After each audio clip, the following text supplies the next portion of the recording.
Anong Ganap! Siguradong matutuwa ang mga fans ng University series dahil unang ganap natin ngayon ang series adaptation ng ika-4 na libro ng best-selling Wattpad novels ni Guy Saludes, ang Avenues of the Diamonds. Tinangkilik at nag-trending ang first 3 books na The Rain in España na pinagbidahan ni Heaven Peralejo at Marco Gallio, ang Safe Skies Archer ni Jerome Ponce at Krisha Viaje, at ang Chasing in the Wild ni Gab Lagman at Hyacinth Cayado.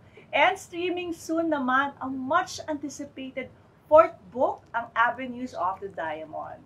Excited ang lahat, kaya sabay-sabay na nating alamin kung ano ang unang ganap sa Anong Ganap. At kasama natin ngayon ang bida ng latest installment ng University series, the talented and very beautiful Aubrey Caraan. Hi, Aubrey! Hello, Miss Fam! Hello, everyone! Yay! And of course, ang kanilang napakagwapo at batang-batang director, para naman titang-tita ngayon, napakagwapo at batang-batang director na siya ring nag-direct ng second book ng Safe Skies Archer, Direct Gino Santos. Welcome to Anong Ganap! Yay! Thank you for having me, and I'm glad to be back. Yay! First of all, congratulations dahil siguradong magiging trending na naman ang 4th book na Avenues of the Diamond. So, Direct Gino, ikaw nang unahin ko. How does it feel na ikaw naman ang director nito after the second book, which is the Safe Skies Archer? First off, no, sobrang grateful ako sa mga fans and the management for getting me again for this next chapter. And super exciting. Excited ako. And also nervous kasi kakaiba naman yung atake dito sa book na to. And of course, I'm excited to work with Aubrey for this one. After, kasi naging close kami sa Safe Skies Archer. Yes. And it will be different. And I'm pretty excited. So, is it an advantage that you've worked with most of the cast before in Safe Skies Archer and alam mo na ang mga story nila, di ba? Or may pressure ba to make it more interesting? Of course, there's always pressure when you're doing, something that came from a book that everyone loves, Yes. no? 600 million to be exact, the readers worldwide, and it's naka-pressure rin. But lahat naman kami, we love the story, we love the books, we love the characters, and it's our job to give justice to that. And yun, excited lang kami, no? So, I hope na magustuhan nyo at tuloy-tuloy yung mga support nyo dito sa mga University series books. Okay, so for Aubrey or kay Direct, pakikwento naman sa amin in a nutshell, what is the Avenues of the Diamond about? Kano Direct? You can do it there. Spoiler alert!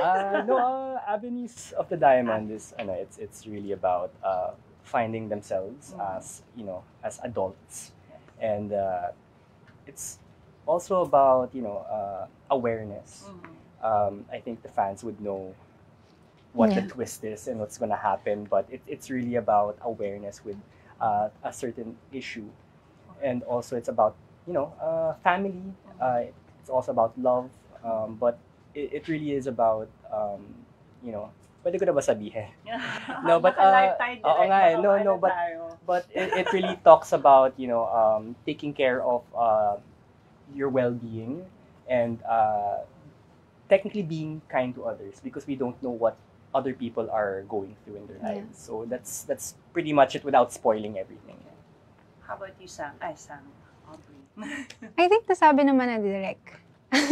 Lahat. And sa mga readers, like, it's about story ni Sam and Clyden, about friendship, about relationships sa family, sa friends, and kung paano sila nag-struggle and naging successful sa sarili nilang careers in life. Yes, of course, sa mga supporters talaga ng nitong book na to, ano naman ang magiging treatment mo for this book? Iibahin mo ba from the original one, or is it gonna be really true to the adaptation? With the past few books now, we've always stayed true to the book, and with this one we will as well. But of course, hindi mawawala yung pagiging cinematic pa rin at yung mga mas talabas natin yung pagkakilig at ang because when you read the Wattpad, 'di ba, parang iba yung naisip ng mga audience, iba-iba yung mga iniisip. So I think it's my responsibility to bring it to life and to add a little bit of more flavor with my style of directing. This is gonna be through your eyes. Yes. Okay, for you naman, Aubrey, finally, how does it feel na character mo na si Sam ang magiging focus ng serye? Ako, una sa lahat, I'm really grateful kay Lord for this blessing. Really grateful sa Viva, of course, to my bosses. Dahil isa po to sa biggest project na nabigay nila. I feel nervous kasi yung story ko na, like, ako na yung bibida. Sa first 3 books, I play supporting role lang. So, medyo hindi pa ako ganun talaga sanay. Parang hindi pa nagsisink in sa akin na, ako na yung bibida dito. Like, story ko na yung mapapanood nila. But, ayun, I'm really happy na finally, magsa-start na kami, AOTD. Ako, so kung pwede mong i-gauge yung pressure, from 1 to 10, gaano kataas ang pressure on Yung you now? pressure, to be honest, it's 10. Like, more than 10 pa. Kasi, grabe yung success ng 3 books. Siyempre, yung dinirect ni Direk Gino na Save Skies Archer. So, nandun yung pressure. Pressure na ipapakilala na yung love team ko. Pressure na ako na yung bibida. And pressure na kung ano yung magiging reaction ng mga tao, lalo na yung readers sa adaptation namin. And of course, for you naman, for yourself, you're really excited and happy. Kasi sabi mo kanina, I heard you say, dati nasa, lang ako, second Supporting support. roles. But now, ikaw na ang bibida. Yeah. So, do you feel really happy? And anong mga emotion mo when you call that? Ako, I feel blessed. I feel blessed being part of this university series. I feel happy na being part of this, grabe yung nagkaroon ako ng recognition sa iba and mas na-appreciate ako ng mga tao bilang artist. Yes, when din sa unang ganap. Yeah. Iyak na tayo. Okay, for your character here naman, what makes Sam very special to you? At gaano ba kalapit yung character ni Sam kay Aubrey? Special sa akin si Sam because nakaka-relate ako sa kanya in a way. Yung similarities namin naman, pareho kami ng siguro personality. Kasi pagdating when I'm dealing with my problems, I don't usually share it with other people, kahit sa friends ko. Because madalas kinikip ko na lang siya because I don't want to add to their problems or be a burden. So, ganun din si Sam. So, in a way na yung pinagdadaanan ni Sam dito sa book, ganun din ako in person. So, yeah, nakaka-relate talaga ako. That's why very special yung role ni Sam. Kaya gusto kong mabigyan siya talaga ng justice. Yes, Yeah. and of course, sa mga talagang fans nito, you have to give the Sam that they're waiting for. Yeah, and they deserve. They deserve. And now naman, between you and Direk, how does it feel na you'll be working with him again? And how would you describe him? Kunwari wala siya dito. Yeah. Ako si Direk, first time ko maka-work si Direk, Save Skies Archer. And si Direk, he's a fun director. Like yung fun, hindi lang like saya, like fun na hindi lang sa set, but fun outside. Kasi may nagkaroon din ako ng chance na makabond si Direk, outside, parties like that. And then ko mas nakilala si Direk. And si Direk, siya yung director na he knows what he wants. Tapos grabe yung vision and grabe yung input suggestions niya here. Like, narinig ko, sabi ko, oh my gosh, I think ganito ka-excited si Direk. So I'm really thankful. Kasi grabe yung inputs niya. Kasi crucial dito yung look ni Sam because she's a model. And to be honest, wala akong alam sa fashion. And I'm really thankful. Talaga, really thankful na si Direk yung director ko kasi alam niya lahat. And nakakatulong siya talaga sa akin. And yung pagde-direct ni Direk Gino, hindi siya natatapos sa set. Or hindi siya sa set lang. Like, kahit outside, nagme-message siya na, Aubrey, napanood mo ba itong ganito? Or you're familiar with this? So, nakaka-help pa rin siya. Kasi hindi naman natatapos yung role ko as Sam. Kasi parang after sa set, after mag-shoot, kailangan ko pa rin maghanda for another day. So, nakaka-help din si Direk. Kaya lalo na ngayon na magsa-start pa lang kami, ang dami niyang natulong sa akin. And on your personal level naman, kamusta naman ang friendship niyo na ni Direk? Ako, to be honest, hindi ko pa talaga nakaka-bond-bond si Direk. Kasi introvert po. Hindi ako, kasi si Direk, grabe yung ano niya, pagiging extrovert niya. So, minsan, hindi pa ako makasabay. But right now, I'm trying. Feeling ko this time. Ito na yung Yeah, Direk. I hope. Soon. And Direk, ano naman message mo? And Direk Gino, having worked with Aubrey and the Univercada, ano sa tingin mo ang challenges mo naman for you as a director sa paggawa nitong fourth book? You know, I've worked with most of the Univercada cast, and iba-iba yung mga flavor nila, no? They all have their own personality. They all have their own characters. With this one naman, it's very special kasi yun nga, we're dealing with also fashion, and we're dealing with areas that I've never touched before. So a love story about, you know, yung mga cat and mouse kulitan. So that's something that I want to highlight, especially with Clyden and Sam.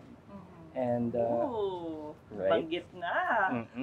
So it's quite exciting also, and with Aubrey, no, I think iiba na yung character niya dito kasi yung nakikita natin sa past few books, it's just a snippet in scenes.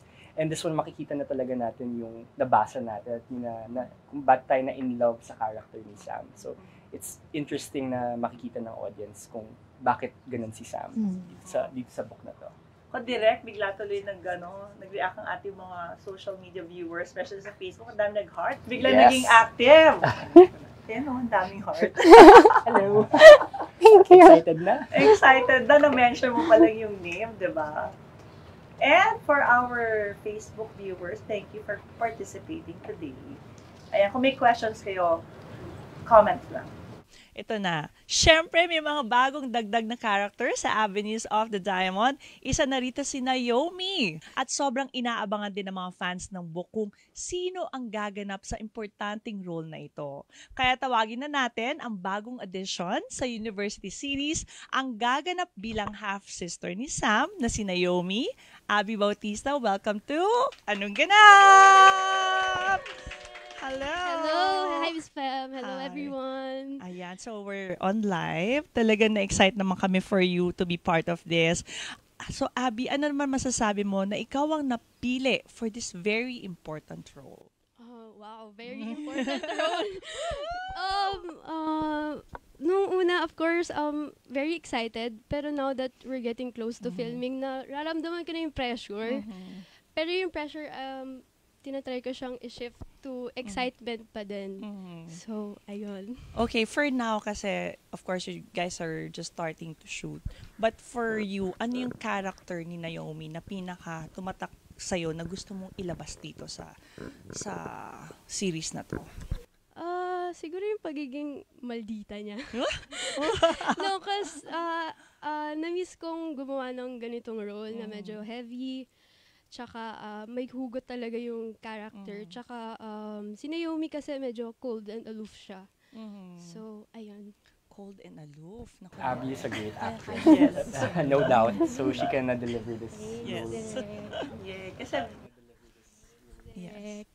kasi bilang child star, especially sa mga films ni Direk Wenderamas, did you have a hard time doing the transition to adult roles?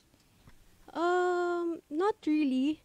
Actually, parang mas madali now for me now that I'm also a young adult myself. So, mas nakaka-relate na ako to my characters better.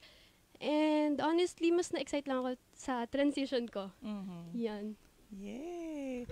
And for Aubrey and Abby, ano naman ang dynamics ng being half-sisters in this series na si Sam and Naomi? Kasi balita ko may mga matitinding eksena. So, ano na yung mga preparations for this? The dynamics, I think the dynamics is, I'm cold and aloof siya. She's very sweet and lovable, yung character niya here. And sa mga matitinding eksena, honestly, I'm so excited to do it with Aubrey. Kasi Magaling naman to eh. Yung galing. So, I know na madali kaming mag-gel sa mga eksena namin. Ako, add ko lang dun sa sinabi ni Abby. Yun nga, pagka-cold siya, ako yung character ko, ako yung lagi nag-reach out. Ganon ako. Gusto ko na parang maging okay yung relationship namin dalawa. Lagi kong tinatry talaga yung best ko para makuha yung loob niya. Ganon, maging maayos kami. And ako, nung nag-iisip kami kung sino ba yung pwedeng Naomi, like nag-uusap lang ako I think with my RM that time. Sabi ko, parang okay si Abby Bautista, no? Kasi, ano siya, kasi I know her, pagdating sa pag-acting, nakita ko na siya sa mga heavy scenes. Sabi ko, I think she can deliver. At mape-pressure talaga ako. Pero good na pressure. Kasi parang mas kailangan kong galingan kung magiging si Abby. And yeah, ikaw nga. So I'm so happy. And I know na magagawa niya talaga yung best niya dito. And mas mapupush ako to do my best because of her. And of course, Direk is here Yeah, to push you guys. Yes. Guide. Okay, nako, wag na natin patagalin. Ang dami nagko-comment. Nako, ito na yung exciting na part. Ang dami na nag-heart-heart kanina pa. Alam naman nating lahat na si Sam na lang ang walang partner sa Univercada. At dahil it's her time to shine sa fourth book na Avenues of the Diamond, makikilala na rin natin ang kanyang love interest na si Clyden! Ayan na, matagal nang inaabangan at laging usap-usapan sa social media kung sino ang gaganap na Clyden. At ngayon, narito na ang kukumpleto sa Univercada, kaya wag na natin patagalin pa, tawagin na natin ang gaganap sa much coveted role na magpapatibok sa puso ni Sam. Lance Carr, welcome to Anong Ganap? Hi! Ako'y na-excite. Ang daming tao din Hi, dito guys. sa live. Hello, Lance. Hello po. Ay, sige, bumati ka na muna. Hello po sa mga fans ng University series. Ako po ang gaganap na Clyden. So, very excited to portray the role and give justice to the role. Ayan, so Lance, first of all, congratulations. Thank you po. Dahil ikaw ang napiling gumanap sa pinakaabang role na si Clyden Osay sa University series. What was your first reaction nung malaman mong ikaw ang gaganap na Sai? Umiyak po ako actually. Nung nalaman ko na nakuha ko yung role. May screenshot nga po ako nung umiyak ako. Kasi, nasa flight po kasi ako noon. So, nung pag-land ko, parang may mga missed call sa akin yung manager ko. Mga 2 o 3 ata. So, nung nasagot ko na yung phone ko, sabi niya, congratulations. Sabi ko, sa alin? Sabi niya, ikaw na yung magiging Clyden. Sabi ko, ha? Kasi sa aeroplano ako, kasi mga katabi ko sa aeroplano, parang tumingin sa akin na, ano nangyari sa kanya? Ba't umiiyak siya? And nung nalaman ko po yun, I instantly called my mom para makibalita po na, Mom, I got the part. Ganyan. So, sobrang umiiyak lang po ako noon, tears of joy, and ayun. And of course, lahat din tayo happy na si Lance ang gaganap na Sai. Okay, now naman we all know na you're once a housemate sa bahay ni Kuya and you have starred in some notable teleseries. Pero ang hindi alam ng karamihan, you're a graduate of Ateneo de Davao with a Bachelor of Arts in Communication, earning the distinction of cum laude and recognized as a Blue Knight awardee. Wow, very impressive naman talaga. Matalinong bata to, Direk. So, ano naman ang hindi pa namin alam about Lance? Did you ever, from bata ka pa lang ba, gusto mo nang mag-artista? Was this your dream? My initial dream was to become a PBA player po talaga. Since I'm very passionate about basketball, I consider it as my first love, ganon. So actually, nung nag-cum laude pa ako sa Ateneo de Davao, sinabay ko po siya sa, nagtitaping rin po ako noon for a certain series. And at the same time, nag-varsity po ako ng 1 year sa college. So pinagsabay-sabay ko yung 3 at the same time. So it was really a matter of time management, I would say.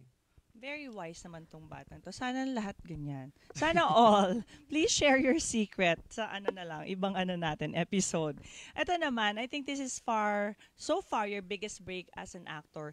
Ano naman ang pakiramdam bilang leading man ni Aubrey Caran sa 4th book ng University series of White Saludes? I feel honored to be one of the leading men po ng University series kasi sobrang sikat po niya. And it's like hundreds of millions of readers po. So, ang dami pong nakaabang kung sino gaganap as Clyden. So, I'm very honored na nagtiwala po ang Viva sa akin, nagtiwala po ang management sa akin to portray the role of Clyden. And I just feel really happy about parang kung ano nangyayari sa paligid ko. And can you please describe to us your point of view of Clyden? Ano sa character na nakarelate sa'yo? Very goal-oriented po. Kung may gusto po si Clyden and may gusto si Lance, they're gonna work hard for it talaga. And parang they're not gonna keep themselves distracted. They're just focusing on their goal. Pero ang kay Clyden lang po kasi, yung twist kay Clyden, goal-driven siya. Makukuha niya kung ano yung gusto niya. Pero may time po sa book na mag-iiba yun dahil kay Sam. So yun po yung twist ng character. Kung direct tama ka nga, grabe yung mga characters. Daming twist and turns. Daming twist and turns. Okay, now we know naman na kaibigan mo, even before pa, sina Jairus, Kino at Gab Lagman, who are both part of the series. Ano naman ang reaction nila when they learn na ikaw ang gaganap na si Clyden sa serye? Siyempre, nag-congratulate sila at first. Sa chat ko lang po sinabi sa kanila eh. Tinawagan ko si Jairus pero di po kasi siya sumagot. So, medyo nagtampo ako doon. No, kayo nag-comment na. Jai, kung nanonood ka man ngayon. De, pero chinat ko sila kasi may group chat kasi kami yung basketball team namin eh. So, they said na congratulations. And nung nakita na kami in person, they just gave me advice lang. Siguro they told me to manage my expectations, ganon, and just to be ready for all the possible outcomes that may happen.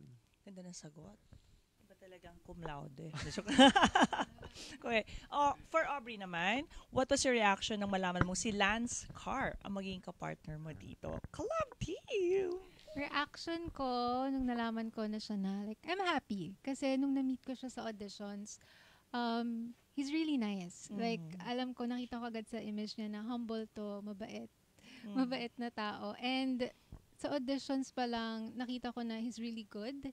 And one of the best naman siya sa auditions. Yeah. Napag-usapan naman namin ni Direk. So, I'm really happy na siya yung Clyden. Because maganda na yung magiging partner mo, kasama mo talaga sa series, yung makakasundo mo. And nakita ko sa kanya na magkakasundo kami. Because yung attitude niya, okay. Like, good attitude.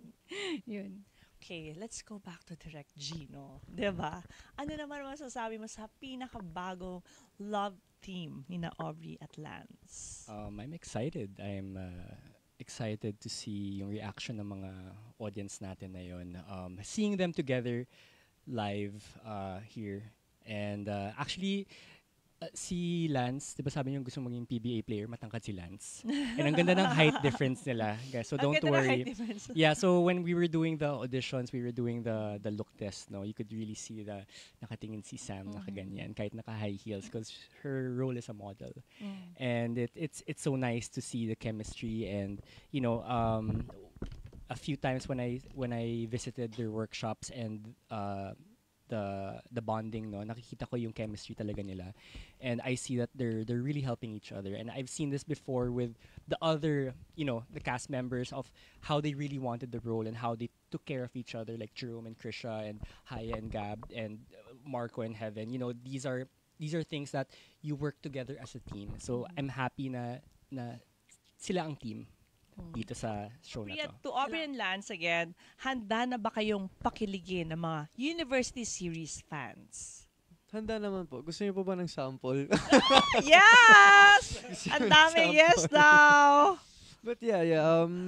Ilang beses na rin po kami nag-workshop ni Obs, and ang dami naming natutunan and mas na-embrace namin yung character namin. So hopefully, ang effect po nun ay mapakilig namin ang mga fans ng University Series. Ako, ang tagal kong hinintay. Nagkaroon ng partner, like 3 books. So, I'm really excited and ayun talaga. I'm really happy na finally may partner na si Sam. And ready na kami kasi dahil hinintay ko ito na matagal, I'm so ready na magpakilig sa mga tao. The long wait is over. Yeah. Yes! Okay, dahil nasa unang ganap kayo ng Anong Ganap at first time nyo magtatambal sa isang serye, tatanungin namin kayo, ano ba ang first impression ninyo sa isa't isa? Okay, Lance to Aubrey. My first impression kay Aubrey was she was very ano po, parang friendly kasi nung nakita ko siya sa audition, papasok pa lang siya binabati niya lahat ng staff sa Viva ganun. Sabi ko, taray Miss Congeniality to siya. And then when we before we started, parang nagbatuhan kami ng lines for the audition. Medyo may awkwardness pa rin. Syempre first time namin Yes. magkakilala pero at the same time I was asking her about stuff na anong pinanggalingan ng character na to? Tinanong ko sa kanya rather na, anong pinanggalingan nito? Ba't ito yung nararamdaman niya? Para at least may background ako sa character and kung ano yung pinanggalingan niya. So, ayun po. Ako, first impression ko kay Lance, parang shy siya noong una. And very awkward. Oo, sa first lang. Oo, pero hindi na siya ganun ka-shy right now. But shy siya kasi, I remember like, pinakilala kami, it was like, I'm Lance. Parang gano'n. Handshake lang, tapos hindi pa siya maka-eye contact. So sabi ko, oh, he's very shy. But, yun nga, katulad din sa auditions, may awkwardness pa. But, nung auditions, magaan na yung loob ko sa kanya eh. Ayun. So, ayun, yung first impression ko, it was shy lang. But right now, we're comfortable now with each other. Malayo pang mararating nito, direct. No? Dami nag-heart. At ito na nga, dahil nga kayong latest tambala na ipakikilala sa serye after Marco and Heaven, Jerome and Krisha, Gab and Haya, may pressure ba na magkaroon ng chemistry at magpakilig sa mga fans? Ayan na naman yung pressure. Yeah, ako, may pressure po talaga. Like, ang laking pressure sa part ko. Cause nakita ko yung success nung 3 books, lalo na yung love teams nun, sina Marvin, Chris, Rome, Hi Gab. So, grabe yung pressure sa akin kung magiging ganun ba kami? Kung paano kami tatanggapin ng mga tao and kung magiging same ba like yung success na meron yung love teams nila sa love team namin. So, grabe yung pressure but for me, yung pressure na nararamdaman ko right now, good siya para mas maipush ko pa na maging maayos or gawin yung best ko here sa series. Go for it. So ako naman po, nakaramdam po ako ng pressure because it's a matter of sustainability for me on how can we sustain the success ng first 3 books. Pero I remember I had this conversation with Aubrey na we were like saying to each other na ang tagal nga namin inantay ito. Parang lalo na si Aubrey kasi mas matagal siya sa akin sa showbiz.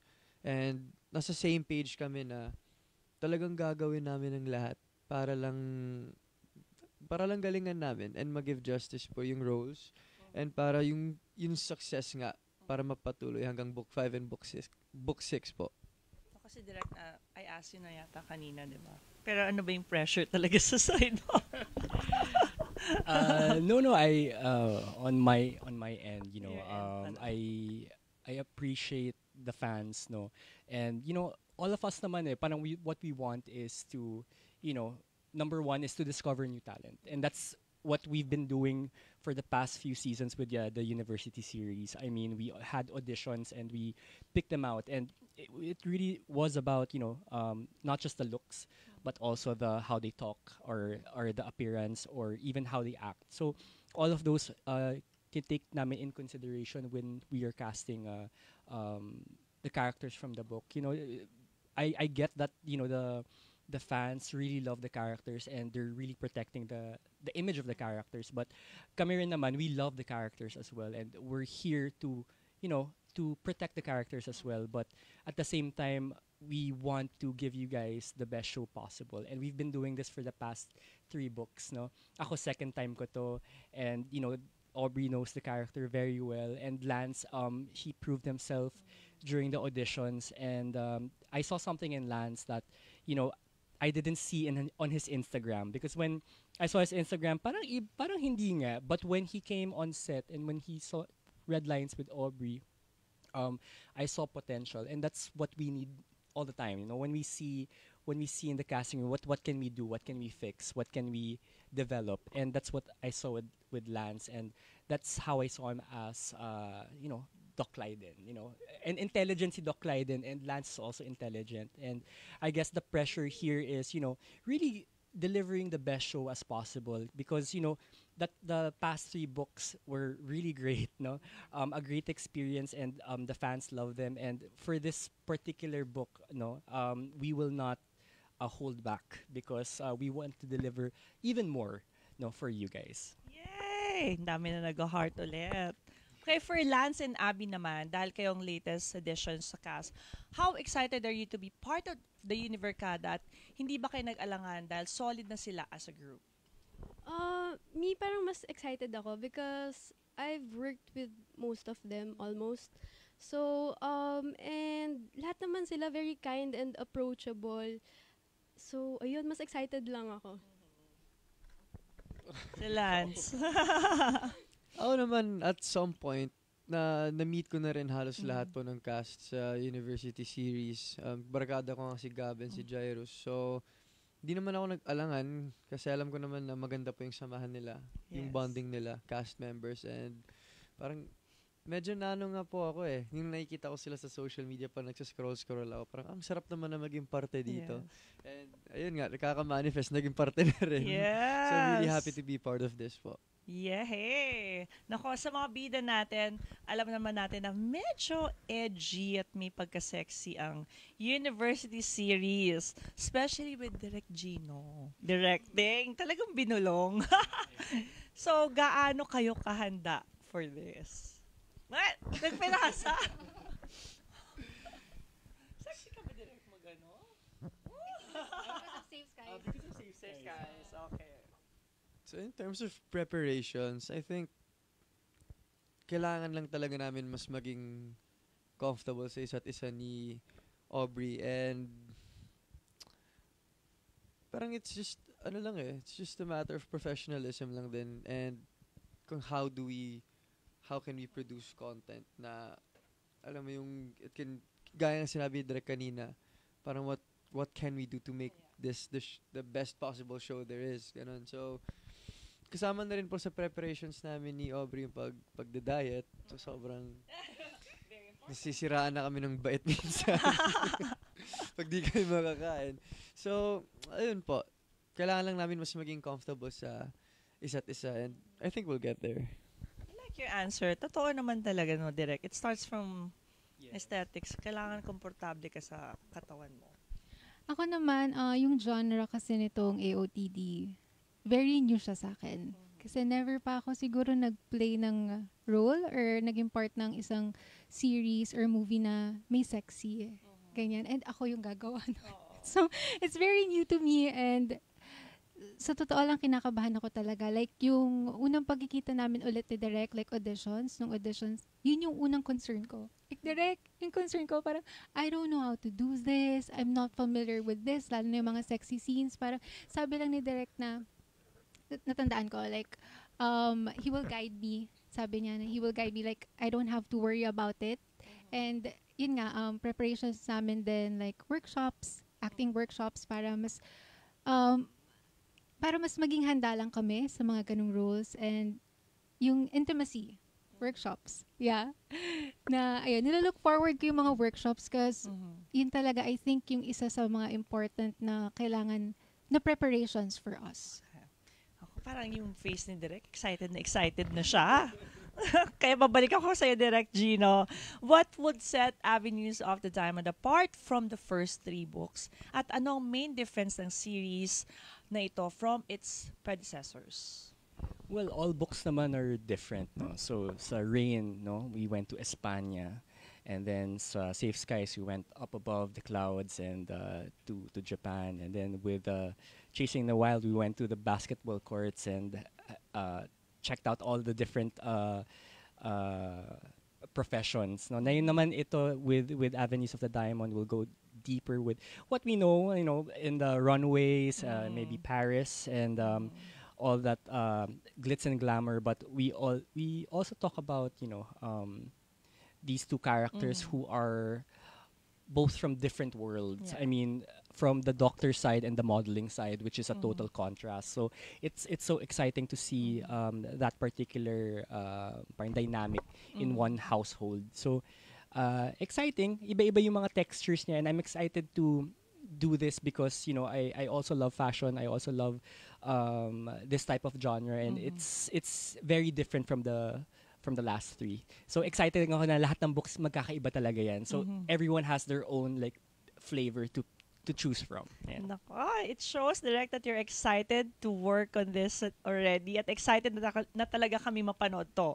At excited na kami mapanood to. So, Direk Gino, mauna ka na in inviting our viewers na abangan at subaybayan ang Avenues of the Diamond sa Viva One.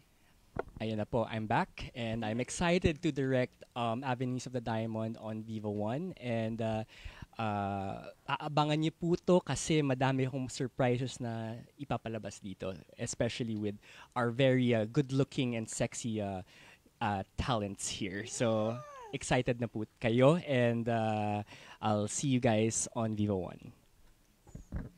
Hi everyone! Finally, ito na yung hinihintay nyo. Book for adaptation, Avenues of the Diamond. Malapit na po yan sa Viva One. We worked hard on this series po, in this series. So, I hope na kung paano nyo po sinuportahan yung first 3 books, book 1, 2, and 3, sana ganoon din po yung support at pagmamahal nyo para sa amin dito sa book 4. Thank you! Ayun po guys, sana po supportahan nyo kaming lahat dito sa Avenues of the Diamond. So supportahan po natin si Aubrey because it's her book. And it's her book, and ang promise ko po sa fans ng University series and sa lahat po ng viewers na gagalingan ko po. I'll do my best to portray Doc Lydon and bring him to life and to give justice to Doc Lydon. So yun po, abangan nyo na lang po yan sa Viva One. Thank you po. Ayan, iniimbitahan po namin kayong lahat na manood ng Avenues of the Diamond on Viva One coming soon. Yay! Ngayon pa lang, siguradong kinikilig na ang mga university fans dito sa ating live. Thank you for joining us today. At siguradong magiging top trending naman ito sa Viva One. Thank you again, Direk Gino, Aubrey, Lance, and Abby. And congratulations in advance. Yay! At yan ang aming exclusive unang ganap para sa Viva One original series na Avenues of the Diamond.